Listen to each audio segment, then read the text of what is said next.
Evangelio según San Mateo. Vamos a hacerlo en el capítulo 18. Evangelio según San Mateo, en el capítulo 18. Mateo 18, versículos 15 al 22. Mateo capítulo 18, versículos 15 al 22. Yo leo para ustedes. Por tanto, si tu hermano peca contra ti, ve y repréndele, estando tú y él solos. Si te oyere, has ganado a tu hermano. Mas si no te oyere, toma aún contigo a uno o dos, para que en boca de dos o tres testigos conste toda palabra. Si no los oyere a ellos, dilo a la iglesia. Y si no oyere a la iglesia, tenle por gentil y publicano. De cierto os digo que todo lo que atéis en la tierra será atado en el cielo, y todo lo que desatéis en la tierra será desatado en el cielo. Otra vez os digo que si dos de vosotros se pusieren de acuerdo en la tierra acerca de cualquiera cosa que pidieren, le será hecho por mi Padre que está en los cielos. Porque donde están dos o tres congregados en mi nombre, allí estoy yo en medio de ellos. Entonces se le acercó Pedro y le dijo: Señor, ¿cuántas veces perdonaré a mi hermano que peque contra mí? ¿Hasta 7? Jesús le dijo: no te digo hasta 7, sino aún hasta 70 veces 7.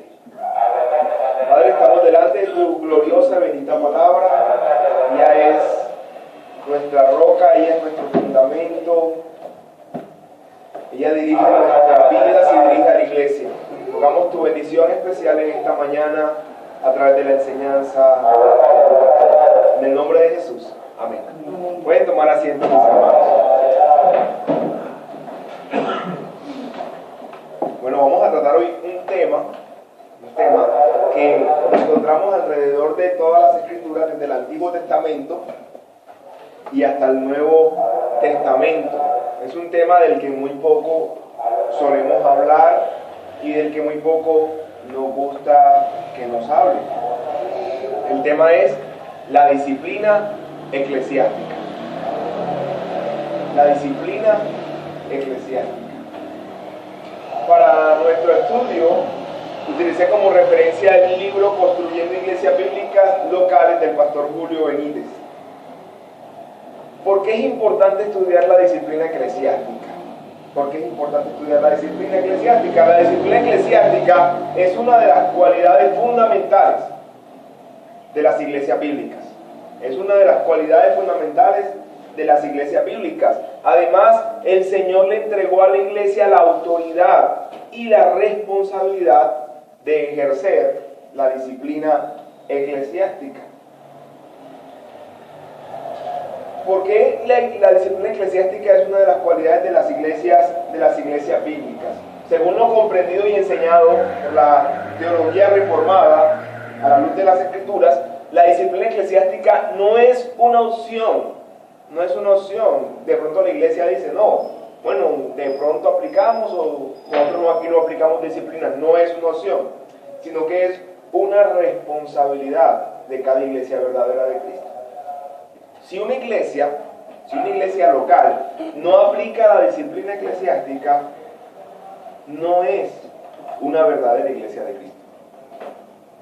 No es una verdadera iglesia de Cristo. ¿Cuáles son las tres cualidades básicas o fundamentales de una iglesia de Cristo? ¿Cuáles son las tres cualidades básicas? 1. La predicación verdadera de la palabra de Dios. Toda iglesia que diga ser iglesia de Cristo tiene que tener la predicación de las Escrituras. 2. La correcta práctica de los sacramentos. Cuando hablamos de los sacramentos, nos referimos solamente a 2. No como lo enseña la Iglesia Católica Romana, que tiene una cantidad de sacramentos. Solamente 2. Son la cena del Señor. ¿Cuál es el otro? El bautismo. Muy bien.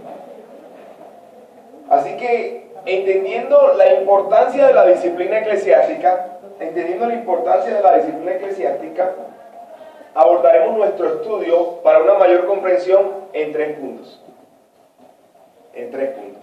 El primer punto, definición de disciplina eclesiástica.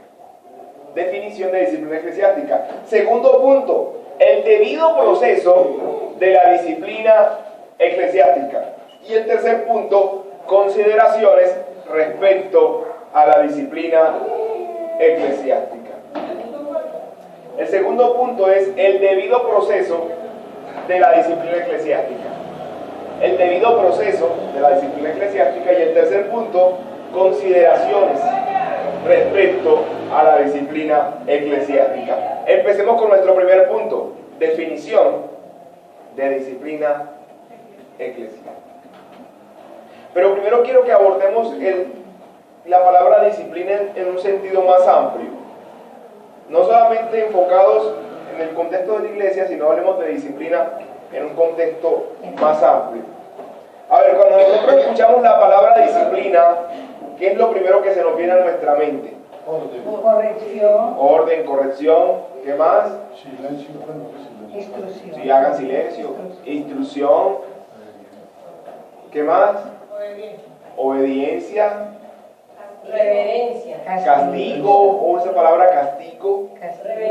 Reverencia. Reverencia, muy bien. Viene también a nuestra mente dolor, vergüenza, Miedo, hasta miedo, especialmente los niños. Cuando el niño escucha la palabra disciplina, ¿cierto? Hay unos que antes, desde que se le diga, todavía no se le ha hecho nada, apenas se le menciona, ya comienzan a botar las lágrimas así. Entonces, sin embargo, que la palabra disciplina traiga a nosotros todos estos sentimientos y todas estas emociones, es necesario enseñar la necesidad y la importancia de aplicar la disciplina eclesiástica. Entonces, la palabra disciplina en un contexto más amplio viene del latín, que significa yo aprendo, o sea que viene de aprender, de discípulo, de aprender, de aprendizaje. Y es aplicable en todas las áreas de nuestra vida, en nuestra sociedad. Tenemos leyes, tenemos leyes que nos dirigen y que nos gobiernan en nuestros hogares. En nuestros hogares hay disciplina, ¿cierto? Hay normas que cumplir. En nuestros lugares de trabajo hay disciplina. En los colegios hay disciplina. Y por supuesto, en la iglesia local también es necesaria la disciplina. Ahora, ¿qué es la disciplina entonces en el contexto de la iglesia? La disciplina eclesiástica es la acción que la iglesia local, ojo, la iglesia local se ve obligada a tomar con alguno de sus miembros cuando éste rehúsa apartarse del error doctrinal o de un pecado notorio o escandaloso. En términos generales podríamos decir, Dios ha salvado un pueblo, Dios ha escogido un pueblo y Dios ordena a este pueblo a vivir de acuerdo a sus enseñanzas y a sus estatutos. Y la disciplina es el medio que Dios utiliza para enseñar y para castigar a su pueblo cuando estos, luego de haber sido enseñados, voluntariamente practican pecados especialmente escandalosos. ¿Por qué se aplica la disciplina eclesiástica? ¿Por qué se aplica la disciplina eclesiástica? La disciplina eclesiástica es algo necesario para preservar el testimonio de la iglesia. El pueblo de Dios está llamado a ser un pueblo santo. A ser un pueblo santo. En la iglesia de Cristo, los creyentes no pueden vivir como quieren, sino como Dios manda a través de las Escrituras. Como Dios manda a través de las Escrituras. Y Cristo conoce, el Señor conoce, que aún entre nosotros hay pecados residuales. Hay pecados residuales. Y mediante la disciplina, la enseñanza y la aplicación de la disciplina, se busca frenar el pecado. Y la disciplina se aplica especialmente, ojo, se aplica especialmente cuando el creyente no acepta la amonestación y desea seguir viviendo en el pecado. Y desea seguir viviendo en el pecado. ¿Quién aplica y a quién se le aplica la disciplina eclesiástica? ¿Quién aplica y a quién se le aplica la disciplina eclesiástica? La disciplina eclesiástica el Señor la ha entregado en manos de la iglesia local. En manos de la iglesia local para ser aplicada dentro del mismo contexto de la iglesia local. A los miembros de la iglesia, y aún incluyendo entre los miembros a los mismos oficiales de la iglesia. Cuando hablo de los oficiales de la iglesia me refiero a los diáconos y a los pastores. O sea que la disciplina eclesiástica aún puede llegar a aplicarse a los oficiales de la iglesia. Y aunque en la disciplina eclesiástica deben participar principalmente los ancianos, es responsabilidad de cada uno de los miembros estar supervisando y estar cuidando los unos de los otros. La disciplina eclesiástica se aplica únicamente dentro del contexto de la iglesia local y exclusivamente a los miembros de la iglesia local. No a personas que no son miembros de la iglesia. No a personas que no son miembros de la iglesia. Tampoco la iglesia local le aplica disciplina a miembros de otras iglesias. Cada iglesia local aplica la disciplina a los miembros de su propia iglesia local. Y aunque suene irónico decirlo, la iglesia local no puede aplicar disciplina a personas que no son creyentes, ¿cierto? Sino a los miembros de la iglesia local, como lo dice 1 Corintios capítulo 5, versículos 9 al 11. 1 Corintios capítulo 5, versículos 9 al 11. Yo lo leo para ustedes. Os he escrito por carta que no os juntéis con los fornicarios. Aquí, ojo, no absolutamente con los fornicarios de este mundo, o con los ávaros, o con los ladrones, o con los idólatras, pues en tal caso sería necesario salir del mundo. Más bien os escribí que no os juntéis con ninguno que llamándose hermano fuere fornicario, o avaro, o idólatra, o maldiciente, o borracho, o ladrón, con el tal ni aún comáis. Con el tal ni aún comáis. Así que aquí vemos que la disciplina eclesiástica se aplica dentro del contexto de la iglesia local. Tipos de disciplina. Bueno, en las escrituras podemos observar que hay disciplina preventiva y también hay disciplina correctiva. Disciplina preventiva y disciplina correctiva. Es como cuando, los que conducimos, de pronto hay una norma de tránsito que apenas la están enseñando. Entonces cuando la están enseñando y uno la incumple, le hacen un pedagógico, un comparendo, ¿cómo? O un llamado de atención. Eso es preventivo. Preventivo, si lo vuelve a hacer, entonces ahí sí viene la sanción. Entonces, en las escrituras, ¿cómo sería la disciplina preventiva? El llamado a atención primero. El llamado a atención, la predicación constante de las escrituras, la consejería, exhortaciones individuales o grupales, como dice el hermano, el llamado a la atención. Pero luego, si la persona luego de haber sido enseñado, de haber sido aconsejado, de haber sido exhortado, persevera en el error o persevera en el pecado, entonces ya viene la correctiva. Entonces, ¿cuál sería la correctiva? Bueno, la disciplina correctiva puede ser una disciplina correctiva en privado. Se llama al hermano, se exhorta. Posiblemente los ancianos determinen una disciplina, pero en privado, solamente conocimiento de este hermano o de las personas cercanas. Luego puede ser una disciplina pública, correctiva pública, delante de la asamblea de miembros de la iglesia. Y finalmente, si no atiende a ninguna de las anteriores, la excomunión. y que va a volver a ser hermano. La excomunión. Ahorita aclararé un poquito que la excomunión no significa así, ¿no? Pero... Listo. Ejemplos de disciplina en las Escrituras. Ejemplos de disciplina en las Escrituras. En el Antiguo Testamento. En el Antiguo Testamento vemos la disciplina. ¿Sí recuerdan la ley de Moisés? Y no solamente los 10 mandamientos. Habían aproximadamente 613 mandamientos. Y eso que era disciplina, y el que no la cumplía tenía ciertas consecuencias. Por ejemplo, si alguien se robaba un pollo, ¿qué tenía que hacer? Pagar 2 pollos. Si alguien se acostaba con una jovencita, tenía que casarse con ella. Pero habían otros pecados que implicaban consecuencias más graves. Por ejemplo, la lapidación. ¿Sí saben qué es la lapidación? Sí. ¿Quién sabe qué es la lapidación? Levantarlos a piedra hasta que los mataban.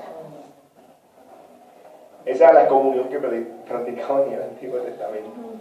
Esa era la excomunión. Esa era como la pena de muerte. Excomunión. La excomunión significaba lapidación en el Antiguo Testamento. Así que eso nos va mostrando la seriedad que desde el Antiguo Testamento, no ahora la vemos de la misma manera, pero sí la seriedad y la severidad con la que el Señor ha tratado el asunto de la disciplina. También en el Nuevo Testamento lo vemos. Jesús en algunas ocasiones llamó la atención de sus apóstoles en privado, otras veces en público, de acuerdo a lo que hubieran cometido. También dependiendo de la gravedad de los asuntos, de los pecados cometidos. También lo vemos en los apóstoles. Los apóstoles algunas veces aplicaron disciplina de manera en privado y otras veces lo aplicaron de manera pública, como en 1 Corintios capítulo 5. Si recuerdan, en 1 Corintios 5 se nos habla de un joven que se acostó con la madrastra, estaba viviendo con la madrastra. ¿Qué le aplicó Pablo en ese momento? Disciplina pública y excomunión. Excomunión. Ahora pasemos a nuestro segundo punto, el debido proceso de la disciplina eclesiástica. El debido proceso de la disciplina eclesiástica. Dice el versículo 15, por tanto, si tu hermano peca contra ti, ve y repréndele estando tú y él solos. Ve y repréndele estando tú y él solos. Me llama la atención en este pasaje, particularmente en este pasaje y en muchas de las enseñanzas de Cristo, la forma de enseñar de Jesús. La forma de enseñar de Jesús. Si observamos aquí en este pasaje, vemos un paso a paso. Paso 1, llamado individual. Paso 2, llamado semi-privado. Luego, paso 3, llamado público. Y paso 4, excomunión. Un paso a paso. Me parece maravillosa la forma en la que el Señor nos enseña. Y la forma en la que Él sabe que nosotros aprendemos. Paso a paso. Paso a paso. Entonces el primer paso es el llamado individual. El llamado individual. Por tanto, si tu hermano peca contra ti, ve y repréndele estando tú y él solos. El llamado individual. Y esto inmediatamente nos va mostrando cuál es el sentido de la disciplina eclesiástica. El sentido de la disciplina eclesiástica no es la destrucción de las personas. No es la destrucción de las personas, sino la restauración de la persona. El sentido de la disciplina es que la persona reconozca que está pecando contra Dios y que posiblemente no sea un verdadero creyente. Porque cuando alguien peca de manera deliberada, muestra que posiblemente no sea un verdadero creyente. Así que cuando se hace este primer llamado, se busca la restauración del hermano, que este hermano reconozca o esta hermana reconozca que está pecando contra Dios y proceda al arrepentimiento. En este primer paso, si la persona se arrepiente, ahí termina el proceso de la disciplina. Si la persona se arrepiente sinceramente, ahí termina el proceso de la disciplina. Sin embargo, si el hermano o la hermana no se arrepiente, entonces ahí sigue el siguiente paso. Mas si no te oyere, toma aún contigo a uno o dos, para que en boca de 2 o 3 testigos conste toda palabra. Quiero colocar un ejemplo que en alguna ocasión le escuché al pastor Julio Benítez. Supongamos que, no sé, hablemos de un parque, bueno, conocen el parque del periodista. Supongamos, ¿cómo? El parque del marihuanista. Ese mismo parque. Supongamos que usted va pasando por ahí, ¿cierto? Eso es Girardot, eso es Girardot, el Pablo. El Pablo. Bueno, usted va pasando por ahí, te va pasando y de repente se encuentra con que usted ve a alguien como conocido y mira, y es un miembro de la iglesia, sentado ahí en ese parque, y de repente lo ve ahí con una pilita de cervezas, rodeado de personas también en un estado regular de embriaguez quizás o en otro estado. Usted se le acerca al hermano y lo llama aparte y le dice: hermano, usted no es un lugar apropiado para ti. Usted no es un lugar apropiado para ti. Si este hermano en vez de reconocerte, comienza de pronto a decir: no, es que yo no estaba tomando cerveza, esa era una malta que la botella se parece a la cerveza. Y le dice, le sientes el olor y le dices: hermano, pero te paraste como mareado cuando te levantaste, te paraste mareado a abrazarme. Y él te dice: no, lo que pasa es que yo sufro de los triglicéridos. Y cuando me paro así rápido me mareo. ¿Cómo? Yo no me la veo siempre soy. ¿Cierto? Entonces, si esta persona no reconoce, entonces, ¿cuál es el siguiente paso? Llámate a 1 o 2 testigos. Llámate a 1 o 2 testigos, preferiblemente miembros maduros de la congregación. O sea, hermanos que no sean muy comunicativos. ¿Sí me hago entender? O sea, ¿cómo? Que no sea periodista, sí. Sí, porque, o sea, que no vaya después de que usted le comente la situación, que llame al implicado, no vayan de una vez: no, es que yo sí me lo imaginaba, yo esto mismo lo sospechaba de hace tanto tiempo, y de una vez Facebook, Twitter, Instagram, lo publique en las redes sociales y... ¿Cómo? Le hacen un meme. O sea, hasta este momento el proceso sigue siendo privado. El proceso sigue siendo privado. Y si hay arrepentimiento, ahí termina el proceso.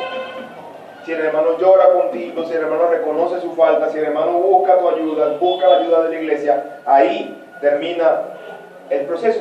Sin embargo, también es importante, ojo con esto, es importante la llamada de 1 o 2 testigos, porque esto ayuda a que el proceso sea más imparcial y que no sea tan subjetivo. ¿Por qué? Porque es que somos susceptibles de equivocarnos, y es posible que el equivocado sea yo y que el hermano de verdad estaba tomando malta y que sí sufriera de los triglicéridos. Me equivocó en base. ¿Cómo? Me equivocó en base, pues. Sí, exacto. O sea, que cuando se hace un llamado todavía con 1 o 2 testigos, se está buscando la restauración. Y se está buscando todavía, especialmente, que reconocer si realmente la falta es una falta verdadera o no. Y es posible, si entonces yo estoy equivocado, a partir del llamado con los 2 testigos o con el testigo, ahí termina el proceso también. No es que no, que es que ellos dos no reconocieron, entonces me voy a buscar otros 2 testigos. No, ahí termina el proceso.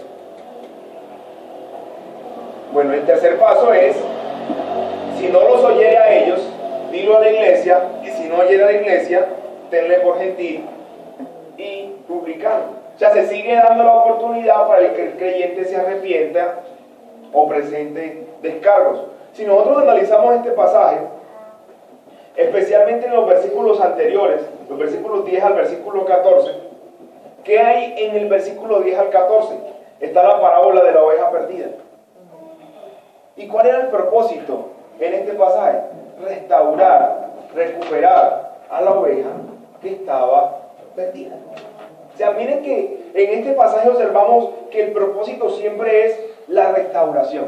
Y en todo el contexto más amplio, vemos siempre que el propósito es la restauración. El mismo Pedro le pregunta al Señor, más adelante le pregunta al Señor, Señor, ¿hasta cuántas veces perdonaré a mi hermano? Y él quizás lo dice pensando, bueno, yo voy a hacerlo bastante. Señor, hasta 7 veces. El Señor le dice, no, mira, hasta 70 veces 7. Hasta 70 veces 7. O sea que el propósito en la disciplina eclesiástica no es dañar a la persona, no es dañar al hermano o a la hermana, sino traerlo al arrepentimiento. Pero sin embargo, si el hermano persevera en el pecado, se hace un llamado mediante asamblea. Ojo, mediante asamblea nos referimos a los miembros oficiales de la iglesia local. No el domingo que hay personas, posiblemente entre ustedes, que aún no son miembros de la iglesia local. No, ahí no se hace la disciplina o el llamado de atención diciendo este hermano o esta hermana ha caído en este pecado escandaloso. Se les pone a la iglesia y se aplica la disciplina de manera pública.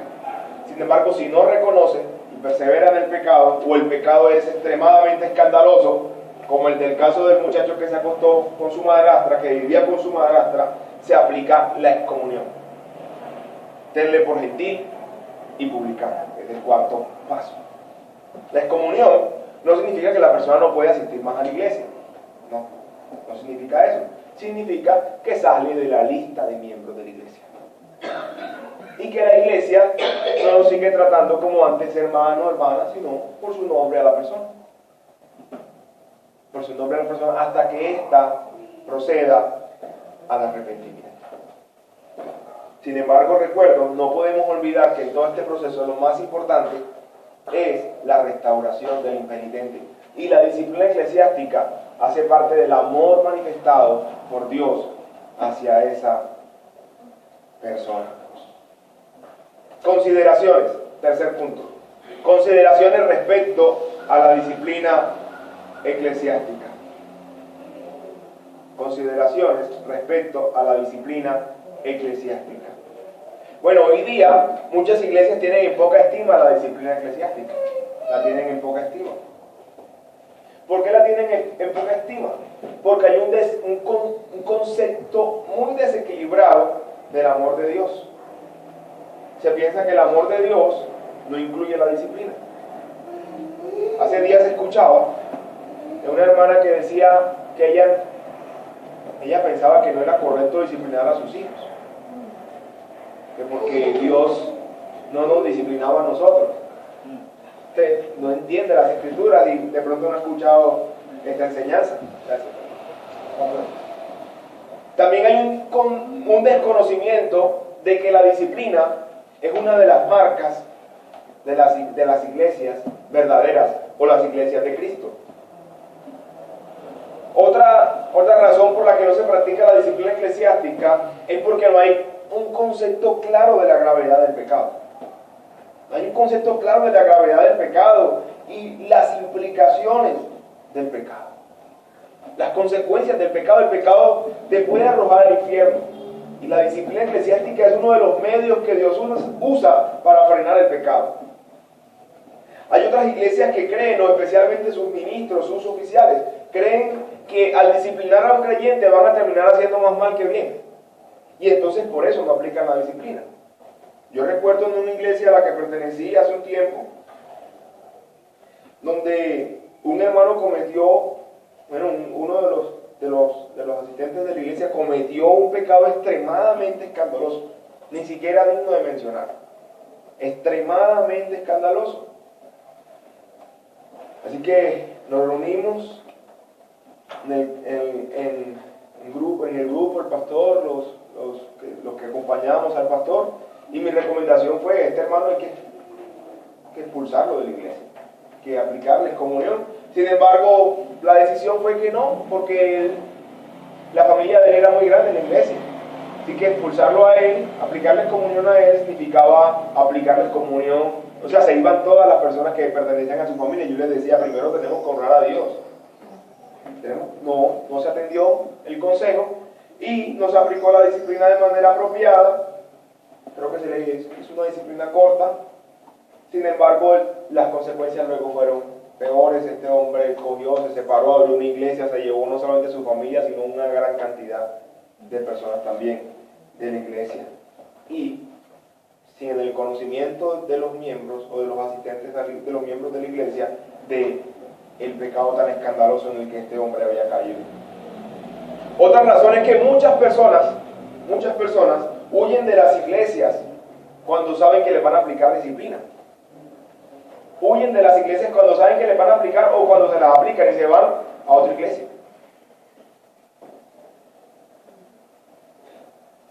Pero no solamente estos se van, sino que otra iglesia los recibe sin evaluar por qué esta persona se va de la iglesia.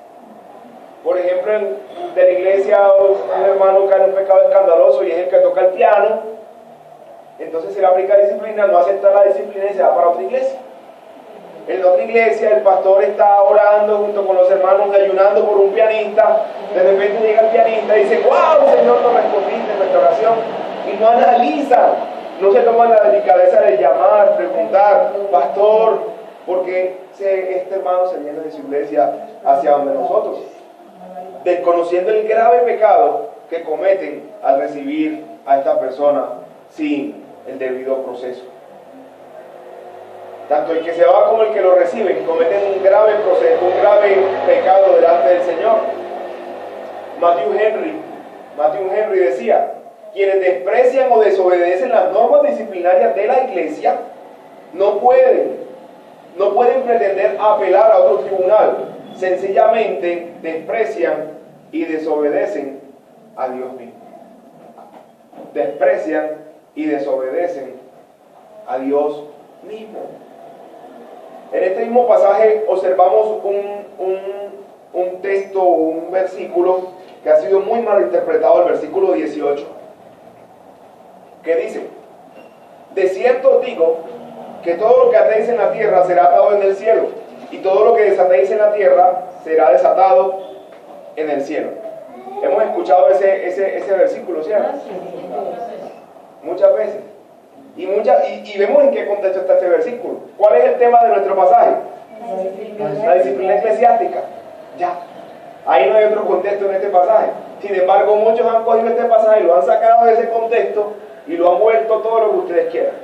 Eso atan y desatan de todo.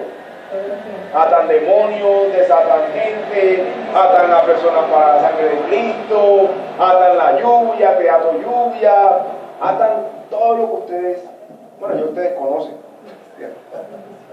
¿Cierto? Hay personas que todo lo atan y todo lo desatan y creen que sus palabras tienen mucho poder, que cuando ellos declaran cosas, las cosas tienen que suceder porque ellos las ataron o las desataron. Lo único que pueden atar y desatar son los cordones de sus zapatos. ¿Por qué? Porque en este contexto, la disciplina eclesiástica es lo que se habla. O sea, atar o desatar es cuando en la iglesia local se aplica disciplina eclesiástica, de eso se toma nota del cielo. Eso es lo que está diciendo este pasaje. Y cuando la iglesia local quita la disciplina eclesiástica, se toma nota también de eso en el cielo. Se borra esa disciplina eclesiástica que ha sido aplicada dentro de la iglesia local. Ese es el sentido de ese pasaje. Conclusión. Bueno, la disciplina eclesiástica el Señor se la ha entregado a la iglesia local para ser aplicado en el contexto de la iglesia local a los miembros de la iglesia local. ¿Cómo hacían los miembros de la iglesia local? Por ejemplo, yo no pertenezco al Club de los Leones. A mí no me pueden expulsar del Club de los Leones. O yo tampoco tengo una tarjeta de crédito con Bancolombia. A mí no me pueden decir en Bancolombia, no, es que le vamos a quitar la tarjeta de crédito. O sea, para que la disciplina eclesiástica se aplique, la persona tiene que ser miembro de la iglesia local. Porque a mí no me pueden expulsar de un lugar al que yo no pertenezco. Aunque en la disciplina pueden y deben participar cada uno de los miembros de la iglesia local, es responsabilidad principalmente de los ancianos aplicarla de manera formal cuando las escrituras y la situación así lo demanden. El principal propósito de la disciplina eclesiástica es la gloria de Dios.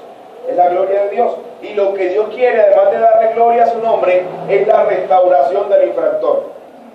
Por tanto, la disciplina eclesiástica debe ser practicada en amor y con misericordia, anhelando que el infractor se arrepienta. De acuerdo al alcance del pecado cometido, también debe ser el alcance de la disciplina. O sea, si un pecado es demasiado grave, se puede proceder inmediatamente a la excomunión. Pero algunos pecados pueden ser tratados en privado o en semiprivado, mientras el infractor tenga un corazón dispuesto a arrepentirse. Y siempre y cuando su pecado no haya tenido un alcance público o las implicaciones no afecten de manera directa al resto de la congregación o a los inconversos. Siempre que se aplique la disciplina, sea en privado o en público, el infractor debe abstenerse de participar de la cena del Señor. Debe abstenerse de participar de la cena del Señor, puesto que ha roto la comunión con el resto de la congregación. Ha roto la comunión. Cada iglesia local, además de abstenerse de la cena del Señor, puede establecer otros castigos sobre el infractor, como lo es no participar de las asambleas privadas, no tener voz y voto en las asambleas que se hagan, entre otros de esta misma índole, dentro del contexto de la iglesia local. Y algo, hermanos, que hay que tener muy en cuenta con respecto a la disciplina, es que, como lo dijimos al principio, la palabra disciplina genera en nosotros muchas veces tanto terror, ¿cierto? Terror a veces, miedo cuando escuchamos disciplina. Genera en nosotros temor a veces cuando escuchamos la palabra disciplina, que por miedo a que se nos aplique la disciplina, podemos caer en el peor de los pecados, en la zorra entre todos los pecados, la hipocresía. La hipocresía, hacerle a los demás creer que estoy bien, esconder todo delante de los ojos de los hombres para que no me vean, y esconderme también escondido, que nadie me vea, pero Dios te está viendo. Y mejor es ser castigado aquí, mejor es ser castigado aquí. Así que es la importancia de la disciplina, estar dispuestos para la disciplina. Decía un autor puritano llamado J.L. Dack que se ha dicho que cuando la disciplina se va de la iglesia, Cristo se va con ella. Amén. Padre, te damos gracias en esta mañana por tu palabra. Tu palabra es nuestra luz, es nuestra lumbrera. Permítenos, oh Dios, ser guiados por ella. Permítenos, oh Dios, amarla, amar tu palabra, amar tu palabra. Aun cuando ella venga acompañada muchas veces de dolor, porque tu palabra nos dice que tú al hijo que amas, lo disciplinas. Gracias te damos, Señor, en el nombre de Jesús. Amén. No sé si hay alguna pregunta.